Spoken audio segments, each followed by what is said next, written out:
Je m'appelle Mathilde Andouche et j'ai intégré l'ESSEC en septembre 2020. Je sortais du lycée Saint-Laurent-de-Passy où ma scolarité s'était bien passée, j'avais eu d'ailleurs un bac mention bien. J'arrive en prépa à Commercia et c'est vrai que je m'en sortais bien, notamment en maths, puisque je devais avoir 12-13 dans les premiers DST, ce qui me plaçait dans les premières classes, donc moi ça me satisfaisait complètement. Pareil, je m'en sortais bien en éco et en philo, donc j'étais très contente. J'avais des difficultés en langue, mais en termes de moyenne en plus, ça se voyait pas trop dans les notes. Donc moi, je me satisfaisais de ces résultats. Le problème, c'est que j'ai rapidement constaté que c'était pas suffisant, notamment à la fin de l'année où je me suis retrouvée dans le troisième tiers, toujours avec 12-13 de moyenne. Le problème, c'est que c'est les autres qui montaient et pas moi. Moi, pendant toute la première année, donc comme je vous l'ai dit, mes notes elles stagnaient. Donc au fur et à mesure, je me rendais compte que ça suffisait plus le travail que je fournissais pour continuer à progresser. Et j'avais une amie à l'inverse qui était inscrite à masterclass dès sa première année de prépa. Et elle, on est parti du même niveau en maths, c'est-à-dire la même première note au premier DSC. Et elle s'est envolée, elle a fini première de classe à la fin de la première année, tandis que moi j'en étais toujours à mon 12 de moyenne. Et c'est là où je me suis dit, c'est vrai que ça a l'air de faire des miracles, masterclass, et j'ai voulu essayer pour ça. C'est vrai que j'ai vraiment senti un avant-après masterclass, puisque surtout au niveau de la quantité de travail à fournir, parce que je pense que c'était ça mon principal problème. J'avais les bases et je m'en sortais bien en maths, mais juste je travaillais pas du tout assez pour augmenter mes résultats. C'est vrai qu'en première année, les jours où je travaillais beaucoup, je m'en félicitais et je prenais quasiment une semaine de pause pour m'en féliciter. À Masterclass, j'ai appris que travailler beaucoup, c'était tous les jours et c'était normal. Et c'est ça la véritable différence qui m'a permis de réussir au concours.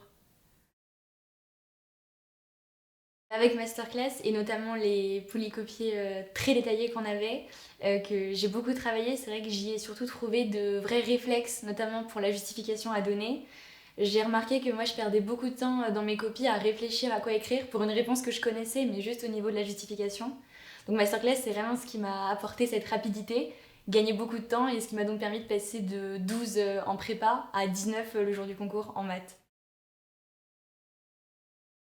Moi, ce que j'ai préféré à Masterclass, c'est vraiment la détermination qu'on m'a insufflée.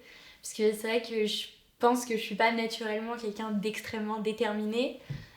Tandis qu'avec Masterclass, je me suis vraiment rendu compte que je pouvais mériter une très bonne école et que j'avais les moyens de l'avoir. Là où je pensais qu'au début c'était réservé aux autres, les parisiennes. Moi, je me serais contentée peut-être top 5 ou même moins. Et grâce à Masterclass, je me suis rendu compte que non, c'était tout à fait à ma portée aussi.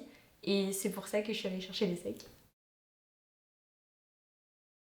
Moi, je conseillerais vraiment Masterclass prépa, et notamment à des étudiants de première année, parce que je pense qu'ils sont nombreux, comme dans mon cas, à ne pas savoir qu'ils sont capables d'avoir une très bonne école, et que juste pour ça, il y a un vrai travail de fond à fournir.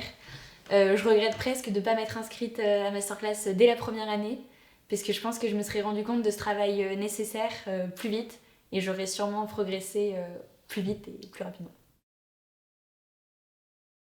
Tout d'abord, détermination. Ensuite, bienveillance et bonne humeur. Et une anecdote qui m'a marquée à Masterclass, je pense que c'est mon entretien d'inscription avec le directeur de Masterclass quand je suis arrivée en deuxième année. Il voulait connaître un peu mes objectifs, donc il m'a demandé quelle école je visais. Je lui ai dit que je visais une top 3 et à défaut une top 5 puisque je voulais paraître humble. Là, j'ai bien vu que c'était pas l'humilité qu'on cherchait à Masterclass. Son visage s'est décomposé. Il m'a dit mais attends, tu peux pas me répondre ça. Il m'a demandé si je regardais le foot, comme c'était la Coupe du Monde, j'ai répondu oui. Et il m'a dit très bien, c'est comme si tu me disais ton rêve c'est de gagner la Coupe du Monde et à défaut d'y participer.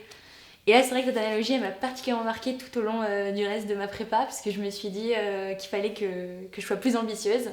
Et cette année-là on a gagné la Coupe du Monde et moi j'ai intégré les SEC.